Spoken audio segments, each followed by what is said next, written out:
चलता रहूंगा पथ पर चलने में माहिर बन जाऊंगा, कि चलता रहूंगा पथ पर चलने में माहिर बन जाऊंगा, या तो मंजिल मिल जाएगी या अच्छा मुसाफिर बन जाऊंगा। हेलो फ्रेंड्स, मैं सोनू कुमार, स्वागत है आप सभी का हमारे यूट्यूब चैनल में। तो दोस्तों, आज हम बात करेंगे क्लास 12 के हिंदी से संबंधित महत्वपूर्ण प्रश्न के।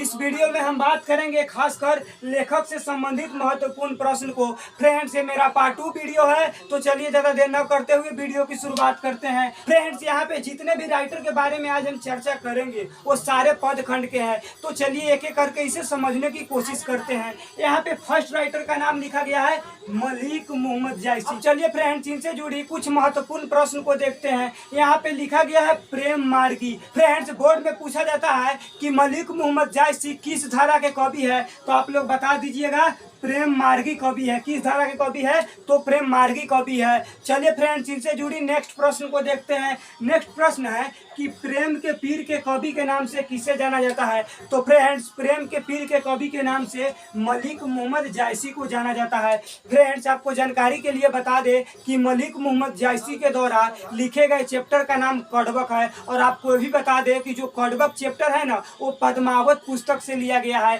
फ्रेंड्स, इस प्रश्न को पूछा जाता है कि पद्मावत किस भाषा में लिखा गया है, तो आप लोग बता दीजिएगा अवधी भाषा में लिखा गया है। साथ ही आपको भी बता दें कि जायसी के काव्य का मुख्य रस श्रृंगार रस है। तो फ्रेंड्स, मैं उम्मीद करता हूं कि आप लोग मलिक मोहम्मद जायसी से संबंधित सारे पॉइंट को समझ गए होंगे। अब चलिए फ्रेंड्स, नेक्स्ट राइटर के बारे में जानते हैं। नेक्स्ट राइटर का नाम है सूरदास। क्या नाम है, तो सूरदास। अब चलिए इनसे जुड़ी कुछ प्रश्न को देखते हैं। यहाँ पे लिखा गया है कि सूरदास किस भाषा के कवि है, तो फ्रेंड्स, इसका आंसर है वह ब्रज भाषा के कवि है। अर्थात जो सूरदास है ना, वो ब्रज भाषा के कवि है। अब चलिए इनसे जुड़ी नेक्स्ट प्रश्न को देखते हैं। अगला प्रश्न है कि इनके दीक्षा गुरु कौन है, अर्थात जो सूरदास है उनके दीक्षा गुरु कौन है, तो फ्रेंड्स, इसका करेक्ट आंसर है महाप्रभु बल्लवाचार्य। क्या है, तो महाप्रभु बल्लवाचार्य। फ्रेंड्स, आपको जानकारी के लिए बता दें कि सूरदास का जन्म 1478 ईस्वी में दिल्ली के निकट सिही नामक ग्राम में हुआ था।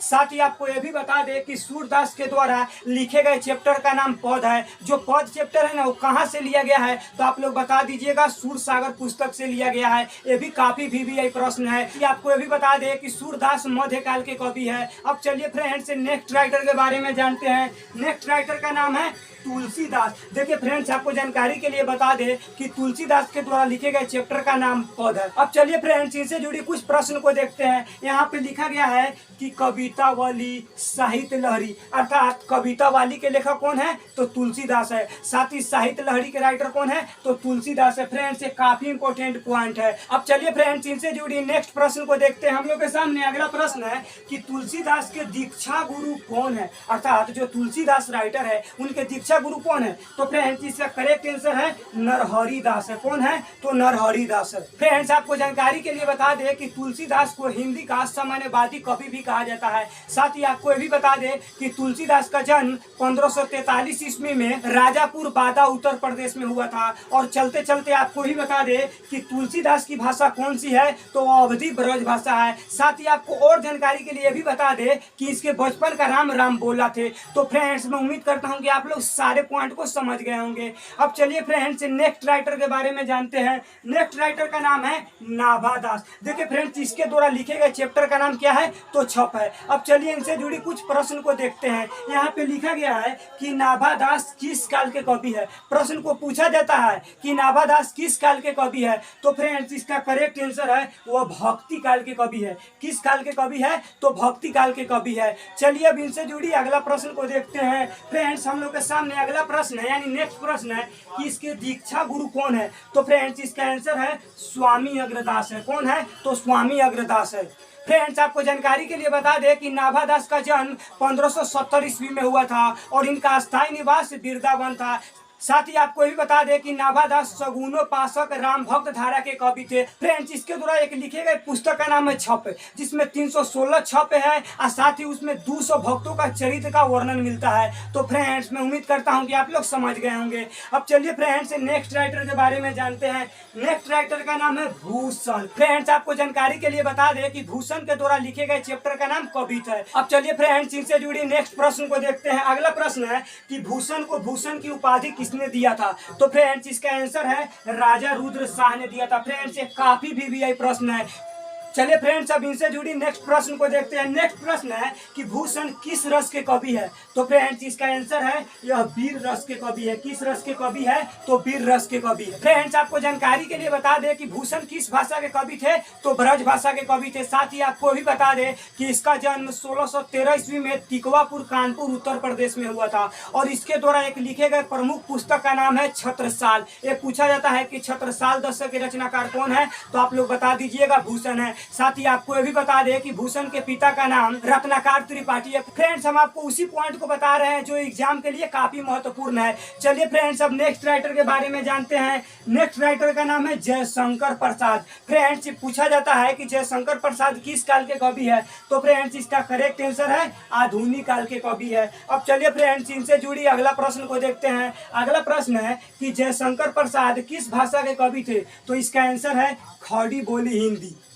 फ्रेंड्स आपको जानकारी के लिए बता दें कि जयशंकर प्रसाद का जन्म 1889 ईस्वी को वाराणसी उत्तर प्रदेश में हुआ था। साथ ही आपको भी बता दें कि इसके द्वारा लिखे गए चैप्टर का नाम तुमुल कोलाहल कलह है। फ्रेंड्स इस प्रश्न को पूछा जाता है कि जो तुमुल कोलाहल कलह चैप्टर है वह किस पुस्तक से लिया गया है? तो आप लोग बता दीजिएगा वो कामायनी पुस्तक से लिया गया है। तो फ्रेंड्स मैं उम्मीद करता हूँ कि इनसे जुड़ी सारे पॉइंट आपको अच्छे तरीके से समझ में आ गया होगा। अब चलिए फ्रेंड्स नेक्स्ट राइटर के बारे में जानते हैं।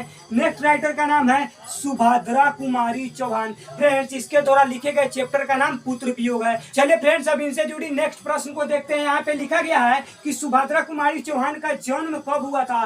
तो फ्रेंड्स इसका जन्म 16 अगस्त 1904 ईस्वी को हुआ था और कहाँ हुआ था?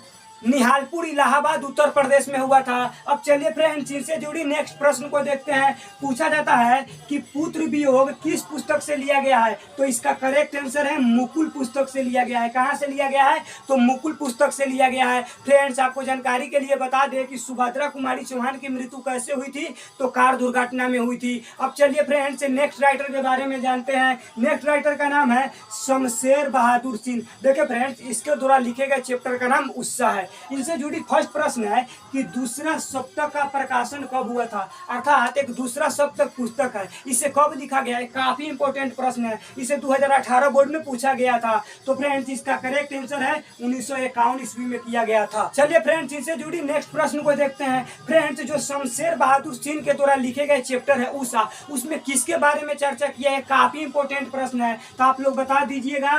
उषा प्रकृति वर्णन से संबंधित कविता है। फ्रेंड्स इस प्रश्न को पूछा जाता है कि प्रकृति वर्णन से संबंधित कविता कौन है? तो आप लोग बता दीजिएगा उषा है। और आपको भी बता दें कि शमशेर बहादुर सिंह को कवियों का कवि भी कहा जाता है। तो फ्रेंड्स मैं आशा करते हैं कि आप लोग समझ गए होंगे। अब चलिए फ्रेंड्स नेक्स्ट राइटर के बारे में जानते हैं। नेक्स्ट राइटर का नाम है मुक्तिबोध। फ्रेंड्स इसका पूरा नाम गजानन माधव मुक्तिबोध है। चलिए इनसे जुड़ी प्रश्न को देखते हैं। यहाँ पे लिखा गया है कि इसके द्वारा लिखे गए चैप्टर का नाम क्या है? तो फ्रेंड्स इसका करेक्ट आंसर है जन जन का चेहरा एक है। फ्रेंड्स आपको जानकारी के लिए बता दें कि मुक्तिबोध का जन्म 13 नवंबर 1917 ईस्वी को श्योपुर ग्वालियर मध्य प्रदेश में हुआ था। अब चलिए फ्रेंड्स नेक्स्ट राइटर के बारे में जानते हैं। नेक्स्ट राइटर का नाम है रघुवीर शाह। देखिए फ्रेंड्स इसके द्वारा लिखे गए चैप्टर का नाम अधिनायक है। अब चलिए इनसे जुड़ी कुछ प्रश्न को देखते हैं जो एग्जाम में पूछा जाता है। फ्रेंड्स यहाँ पे लिखा गया है कि रघुवीर शाह का जन्म कब हुआ था? तो फ्रेंड्स इसका जन्म 9 दिसंबर 1929 ईस्वी को हुआ था। फ्रेंड्स यह काफी वीवीआई प्रश्न है कि रघुवीर शाह का जन्म कहाँ हुआ था? तो फ्रेंड्स इसका आंसर है लखनऊ उत्तर प्रदेश में हुआ था। कहाँ हुआ था? तो लखनऊ उत्तर प्रदेश में हुआ था। फ्रेंड्स आपको जानकारी के लिए बता दें कि जो अधिनायक चैप्टर है वह किस पुस्तक से लिया गया है? तो आप लोग बता दीजिएगा आत्महत्या के विरुद्ध पुस्तक से लिया गया है। साथ ही आपको भी बता दें कि रघुवीर शाह को लोग भूल गए पुस्तक के लिए साहित्य अकादमी पुरस्कार मिला था। फ्रेंड्स आप लोग इनसे जुड़ी सारे पॉइंट को ध्यान रखिएगा क्योंकि बोर्ड में बार बार पूछा जाता है। अब चलिए फ्रेंड्स नेक्स्ट राइटर के बारे में जानते हैं। नेक्स्ट राइटर का नाम है विनोद कुमार शुक्ल। फ्रेंड्स इसके द्वारा लिखे गए चैप्टर का नाम प्यारे नन्हे बेटे हैं। अब चलिए इनसे जुड़ी कुछ प्रश्न को देखते हैं जो एग्जाम में बार बार पूछा जाता है। फ्रेंड्स पूछा जाता है कि विनोद कुमार शुक्ल का जन्म कब हुआ था? तो फ्रेंड्स इसका करेक्ट आंसर है 1 जनवरी 1937 ईस्वी को हुआ था। फ्रेंड्स आपको जानकारी के लिए बता दें कि विनोद कुमार शुक्ल का जन्म राजनांदगांव छत्तीसगढ़ में हुआ था। साथ ही आपको भी बता दें कि इसके द्वारा लिखे गए जो चैप्टर है प्यारे नन्हे बेटे, वह किस पुस्तक से लिया गया है, तो वह पुस्तक का नाम था वह आदमी आया नया गरम कोट पहनकर विचार की तरफ चला गया। ये काफी इंपॉर्टेंट प्रश्न है। चलिए फ्रेंड्स नेक्स्ट राइटर के बारे में जानते हैं। नेक्स्ट राइटर का नाम है अशोक वाजपेयी। देखिए फ्रेंड्स इसके द्वारा लिखे गए चैप्टर का नाम हार जीत है। अब चलिए इनसे जुड़ी कुछ प्रश्न को देखते हैं। पूछा जाता है कि अशोक वाजपेयी किस काल के कवि थे, तो फ्रेंड्स इसका करेक्ट आंसर है वह आधुनिक काल के कवि थे। किस काल के कवि थे, तो आधुनिक काल के कवि थे। फ्रेंड्स आपको जानकारी के लिए बता दें कि अशोक वाजपेयी का जन्म 16 जनवरी 1941 ईस्वी को दुर्ग जिला छत्तीसगढ़ में हुआ था। साथ ही आपको भी बता दें कि इसके द्वारा जो लिखे गए चैप्टर है हार जीत, वह किस पुस्तक से लिया गया है, तो कहीं नहीं वही पुस्तक से लिया गया है। तो फ्रेंड्स मैं उम्मीद करता हूं कि आप लोग इनसे जुड़ी सारे पॉइंट को समझ गए होंगे। अब चलिए फ्रेंड्स नेक्स्ट राइटर के बारे में जानते हैं। नेक्स्ट राइटर का नाम है ज्ञानेंद्र पति। चलिए अब इनसे जुड़ी कुछ प्रश्न को देखते हैं। फ्रेंड्स आपको जानकारी के लिए बता दें कि इसके द्वारा लिखे गए चैप्टर का नाम गांव का घर है। फ्रेंड्स इनसे जुड़ी यह काफी वीवीआई प्रश्न है कि पूछा जाता है कि गांव का घर कविता किस पुस्तक से लिया गया है, तो फ्रेंड्स इसका करेक्ट आंसर है संस्यात्मक पुस्तक से लिया गया है। कहां से लिया गया है, तो संस्यात्मक पुस्तक से लिया गया है। फ्रेंड्स आपको जानकारी के लिए बता दें कि ज्ञानेंद्र पति का जन्म 1 जनवरी 1950 को पथरगामा झारखंड में हुआ था। आपको भी बता दें कि इसे 2006 में संस्यात्मक पुस्तक के लिए साहित्य अकादमी पुरस्कार मिला था। तो फ्रेंड्स मैं आशा करते हैं कि आप लोग इन राइटर से संबंधित सारे महत्वपूर्ण प्रश्न को समझ गए होंगे और उम्मीदें भी करते हैं कि आप लोग ये वीडियो काफी अच्छा लगा होगा। यदि वीडियो अच्छा लगा है तो चैनल को सब्सक्राइब करके बेल आइकन को दबाना न भूले। तब तक के लिए जय हिंद।